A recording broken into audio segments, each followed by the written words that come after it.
You put the effort in before your holidays and you will absolutely reap the rewards once you come home. Hi guys, thanks for joining me again today. So you may remember a few weeks back we did a video on SPFs.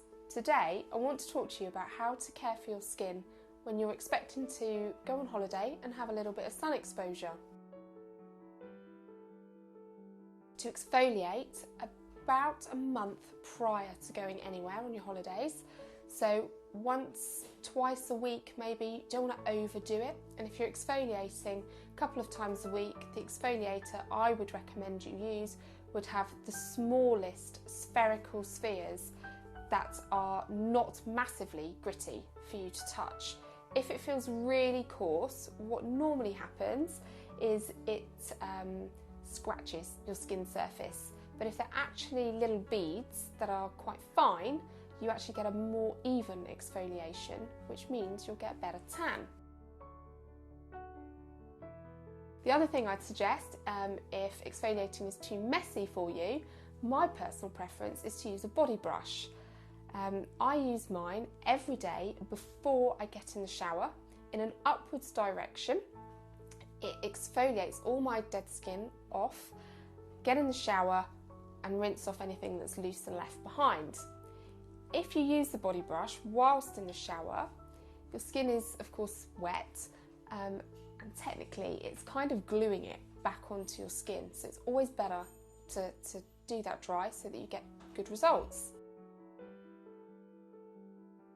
Is moisturise daily. Now whether that be with a lotion or a cream or an oil.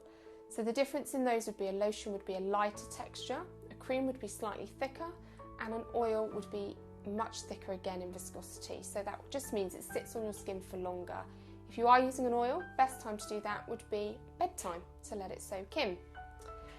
By moisturising, it reduces your chances of peeling once you've been exposed to the sunshine. So it's an absolute must.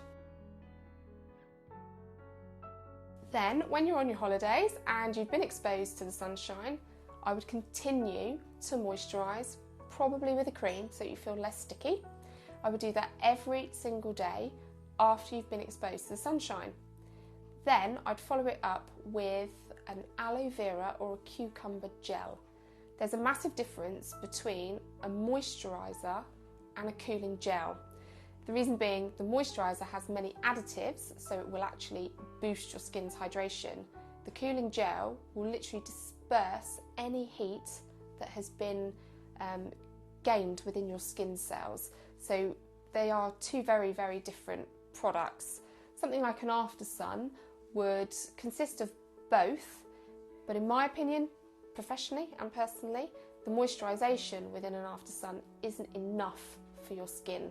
After you've been exposed to the sun, you really should give it even more hydration, as you should be drinking more water. So it's the same really. What you do on the inside should be repeated on the outside. So if you find yourself exposed to the sun and overexposed and a little bit pink, so my skin tone would go incredibly pink in the sunshine, so I absolutely have to wear SPF. My other favourite thing to do is wear a big rimmed hat. So I sort of follow Joan Collins' example there, where she doesn't like the sun on her face, and I have to say her skin looks pretty amazing. I would absolutely, if I've been burnt, be using my moisturiser 4 times as much to rehydrate my skin cells and 4 times as much cooling gel, just to really, really dispel any residual heat that's hanging around. Once the heat's dispersed from your skin cells, you can then go back to exfoliating, but I wouldn't exfoliate or body brush whilst you're suffering with any soreness, redness or irritation. You don't want to make that any worse because it's already uncomfortable. So first things first, moisturise, cooling. A couple of days later, once the irritation's gone, go back to exfoliating and get that moisturiser into the newer, fresher cells underneath. So the moral of the story here is that prevention is much better than cure. You put the effort in before your holidays and you will absolutely reap the rewards once you come home. As always, if you've got any questions, please leave them below. And for more information, check out my blog. Thanks for watching, and I'll see you next time.